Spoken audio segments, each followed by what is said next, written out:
In today's questions, every triangle you see will look similar to what's on the left-hand side here, where we know how long these sides are. We don't care how long that side over there is, but this time we don't know what that angle is inside the triangle. So we're trying to find how many degrees that angle is in there. So this time our answer won't be in centimetres or metres, our answer will always be in degrees. I've written this across the top of it again because we're still using all those same rules about labelling triangles and sine, cos and tan as before. There's just one little difference.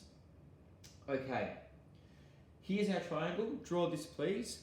Label it like we normally would and then circle the two sides that we want to use.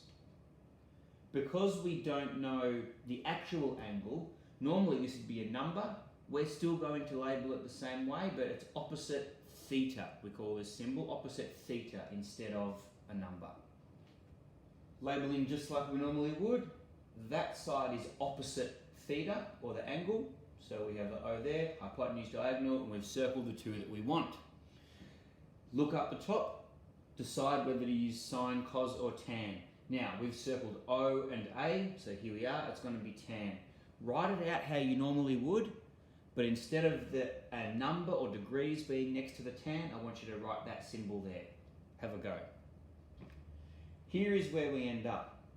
We've decided it's tan because we've circled O and A. Normally here we'd write how many degrees it is inside the triangle. We don't know that, we've only got this symbol, theta.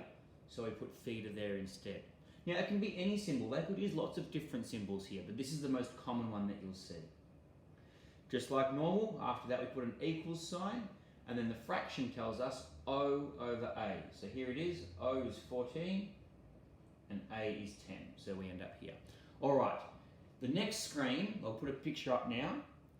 This explains how to use, or how to do the next step, I should say. It's a little bit different because now there's no X on the fraction anymore, it's the theta. So these instructions explain to us we are always trying to find an angle. So when you're trying to find an angle, you need to use the sine -1, cos -1, or tan -1 buttons on your calculator. We have used them before. If you've forgotten where they are, go back to the start of this chapter where we learned how to use our calculator or ask us for help.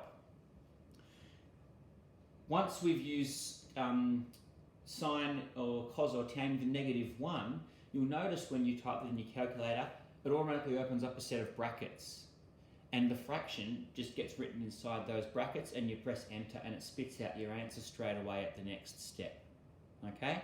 So have those steps written down. Just one of those examples is enough.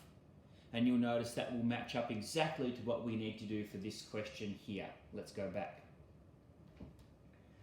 So now we need to try and apply the same rules here. Whenever we see this symbol, we use sine -1, cos -1, or in this case tan -1. Always, whenever we're working with theta or we don't know the degrees. So the next line, like our example told us, we use tan -1. And as soon as you press that on the calculator, a bracket opens up. Inside that bracket, you just need to put this fraction. So do it with me as we're going now. And once you've done that, in your calculator, if you press enter, it will give you the answer. Let's have the answer to the nearest degree. That means no decimal places, just a whole number. 54 degrees is our answer, and that is, getting rid of all the decimal points, that means that inside here, that angle is 54 degrees. That's our missing number. Okay, I'll give you another one. Our next triangle looks like this. Same thing. We know how long the sides are. We don't care about that side. But we don't know, and we want to know, how many degrees this angle inside here is. So, same thing. Label it. Circle the sides that you want. Our labelling looks like this. There's a hypotenuse, the diagonal side, and that one is next to the theta, or the angle, so it's an A. Alright, next, try and write out like this step here. Decide whether to use sine, cos or tan. You'll have that theta symbol next to it, and put the fraction. Here is what the next step looks like. We've circled A and H, that's here, that's cos. We put the theta because we don't know the angle, and it says A over H. That gives us this fraction here, A over H. Now, similar to this step, because it says cos theta, we have to use the -1, write what the next line would look like.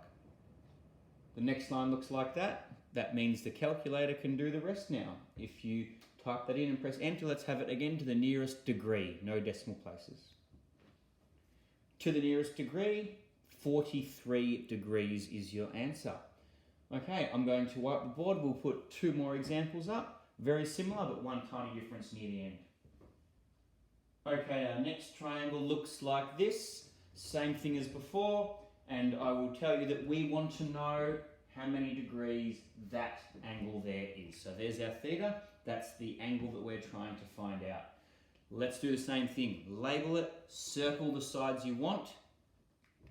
Our triangle is labelled. We've realised that O and H are the ones that we want. So now write out what the ratio or the equation should look like. Sine is the correct answer here. So our fraction looks like this.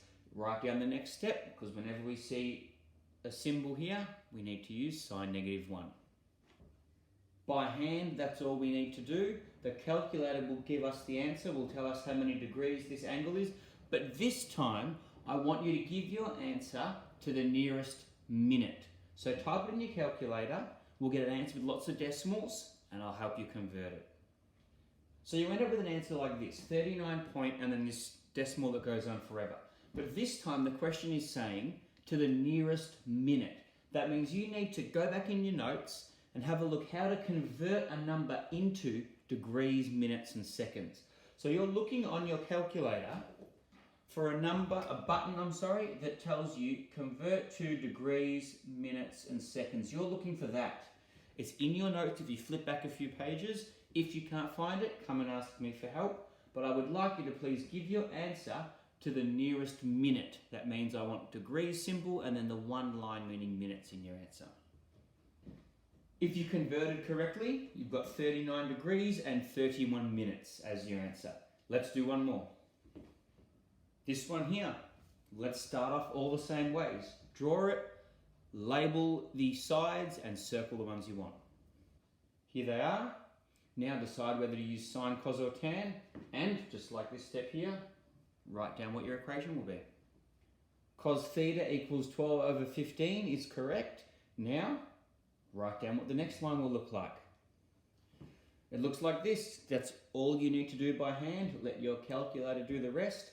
Same thing, this time, we want our answer to the nearest second. So your calculator will give you a really, really big decimal again. Convert it like you did before, but this time we want degrees, minutes, and seconds. Have a go at that. So your calculator returns this really big decimal here. We don't really want that yet because the question has said to us answer to the nearest second. So you've got to do this conversion again, convert it into degrees, minutes and seconds. You end up with this 36 degrees, 52 minutes, 11 seconds. Again, we don't need anything after the decimal point because we just want the nearest second. If you're comfortable with these, you may now start the questions from the book.